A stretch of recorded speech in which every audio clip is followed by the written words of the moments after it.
Raymond since 1925 అంటే అది company పెట్టిన సంవత్సరం. ఎందుకు అలా వేశారు? బ్రాండ్స్ కి అలాగే వేస్తారు. విజయపత్ సింఘానియా తన సొంత తెలివితేటలతో ఒక చిన్న కాటన్ మిల్ని ఇండియాలోనే one of the largest textile and apparel బ్రాండ్గా మార్చి కొన్ని వేల కోట్ల రూపాయల ఆస్తులతో Raymond, Park Avenue, JK super drive and Kamasutra లాంటి ఎన్నో సక్సెస్ఫుల్ కంపెనీలను స్థాపించి ఒకప్పుడు ఇండియాలో ఉన్న రిచెస్ట్ బిజినెస్ మ్యాన్స్లో ఒకరైన ఈ విజయపత్ సింఘానియా ఈరోజు కనీసం ఉండటానికి సరైన ఇల్లు, పక్క నుండి చూసుకోవడానికి సొంత మనుషులు లేక చాలా అంటే చాలా దారుణమైన సిచ్యువేషన్లో ఉన్నారు. అయితే దీనికి కారణం ఏంటో తెలుసా? డబ్బు.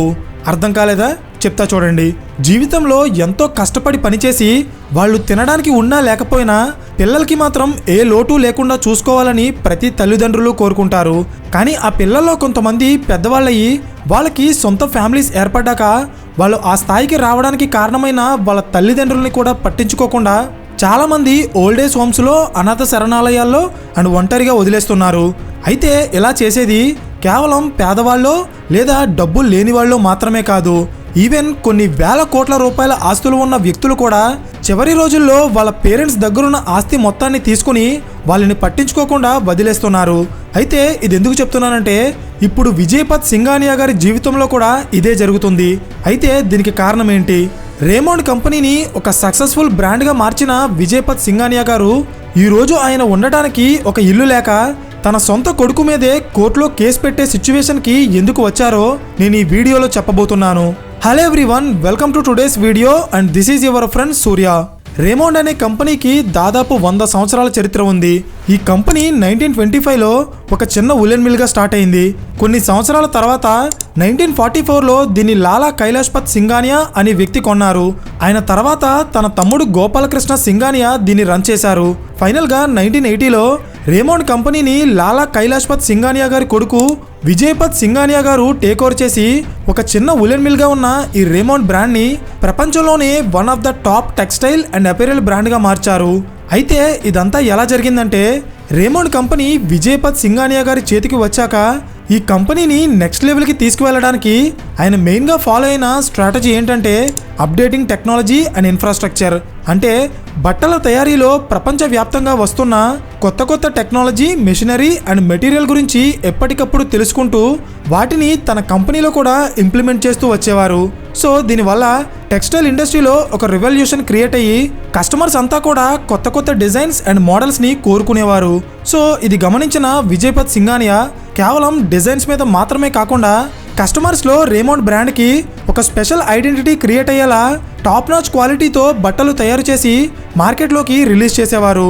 సో దీని కారణంగానే దాదాపు ఈ కంపెనీ వచ్చి 100 సంవత్సరాలు అయినా కూడా మార్కెట్లో వీళ్ళకున్న బ్రాండ్ నేమ్ చెక్కు చెదరకుండా అలాగే ఉంది. 1980లో విజయపత్ సింఘానియా గారు రేమండ్ని టేక్ ఓవర్ చేసిన తర్వాత ఆయన ఈ కంపెనీని డెవలప్ చేయడానికి తీసుకున్న మొట్టమొదటి స్టెప్ బిజినెస్ డైవర్సిఫికేషన్. అంటే ప్రెజెంట్ వాళ్ళు బిజినెస్ చేస్తున్న సెక్టార్ నుండి డిఫరెంట్ సెక్టార్స్కి వాళ్ళ వ్యాపారాన్ని ఎక్స్పాండ్ చేయడం అన్నమాట. ఇక్కడ మీరు గమనించాల్సిన విషయం ఏంటంటే ఈ బిజినెస్ డైవర్సిఫికేషన్ అనేది చాలామంది చేస్తారు. వన్స్ వాళ్ళకి ఒక బిజినెస్లో సక్సెస్ వచ్చిన తర్వాత అక్కడ వచ్చే లాభాలని వేరే వ్యాపారాల్లో ఇన్వెస్ట్ చేసి డిఫరెంట్ కంపెనీలను స్థాపిస్తారు. అండ్ అలా వచ్చిందే పార్క్ ఎవెన్యూ. మీలో చాలామంది ఈ పార్క్ ఎవెన్యూ బ్రాండ్ గురించి వినే ఉంటారు.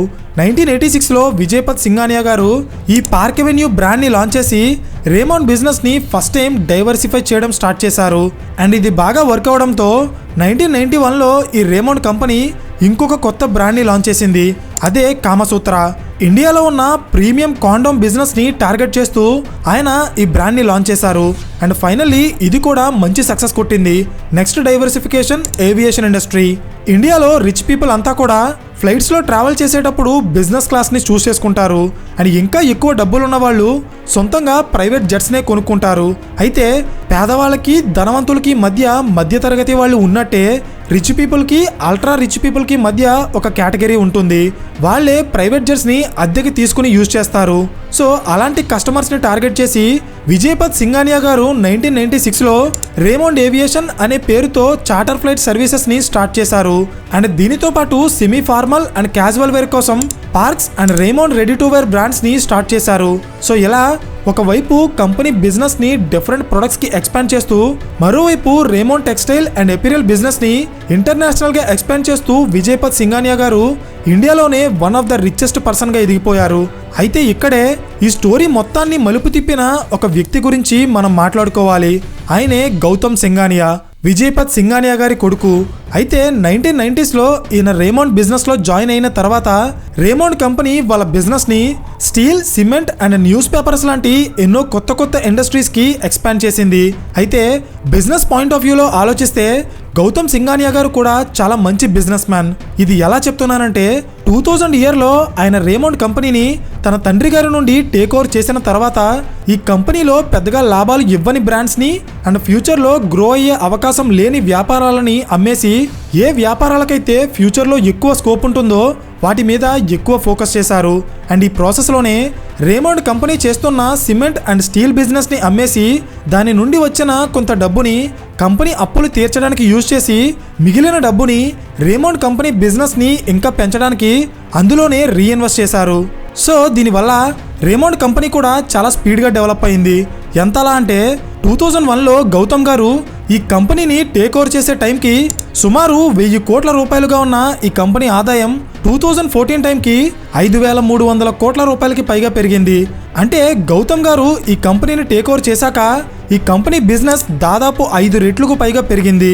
సో ఇది గమనించిన విజయపత్ సింఘానియా గారు 2015లో రేమండ్ కంపెనీ యొక్క మొత్తం బాధ్యతలు తన కొడుక్కి అప్పగిస్తూ ఈ కంపెనీలో ఆయనకి ఉన్న మొత్తం 37% వాటాని గౌతమ్ సింఘానియా గారి పేరు మీదకి ట్రాన్స్ఫర్ చేశారు. అండ్ ఎగ్జాక్ట్గా ఇక్కడి నుండే ఆయన డౌన్ఫాల్ స్టార్ట్ అయింది.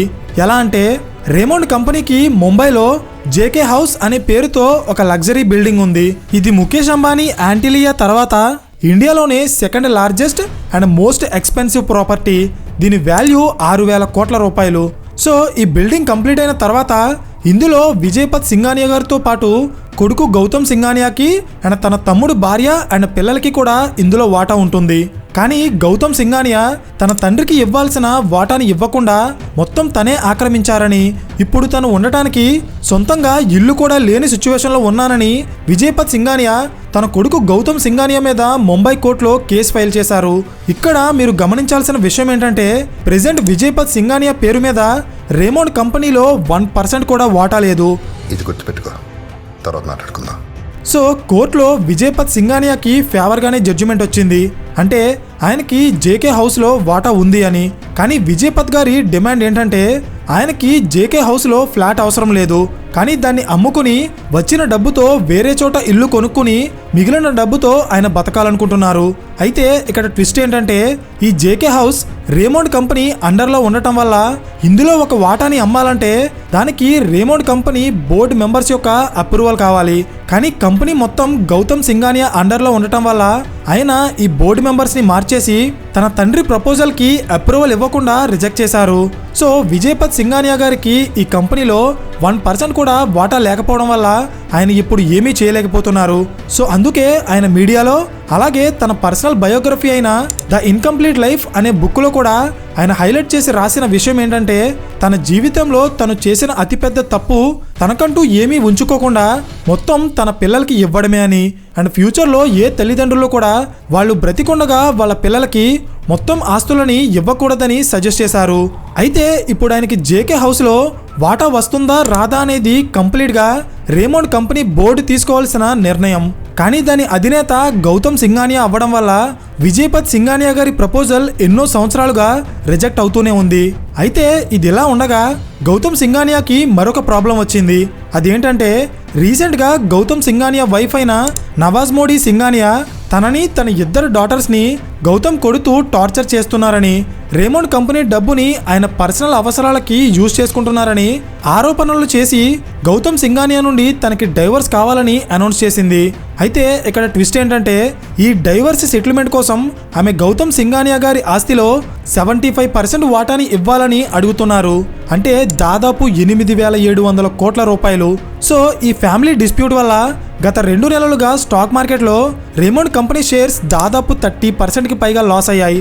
కానీ గౌతమ్ సింఘానియా మాత్రం ఇది తన పర్సనల్ ఇష్యూ అవ్వడం వల్ల ఈ ఇన్సిడెంట్ మీద ఎక్కడ ఇంటర్వ్యూ కానీ స్టేట్మెంట్ కానీ ఇవ్వడం లేదు. సో ఈ ఇష్యూ ఎప్పుడు సాల్వ్ అవుతుందో, ఎలా సాల్వ్ అవుతుందో వెయిట్ చేసి చూడాలి. బట్ ఏదేమైనా ఒక చిన్న టెక్స్టైల్ మిల్గా స్టార్ట్ అయిన రేమోండ్ని ఒక టాప్ ఫ్యాషన్ బ్రాండ్గా మార్చి ఒకప్పుడు ఇండియాలోనే వన్ ఆఫ్ ద రిచెస్ట్ మ్యాన్గా ఉన్న ఈ విజయపత్ సింఘానియా గారు చివరి రోజుల్లో తనకి రావాల్సిన హక్కుల కోసం ఇలా సొంత వాళ్ళ మీదే కేసులు పెట్టి కోర్టుల చుట్టూ తిరిగే సిచ్యువేషన్కి రావడం అనేది చాలా బాధాకరం.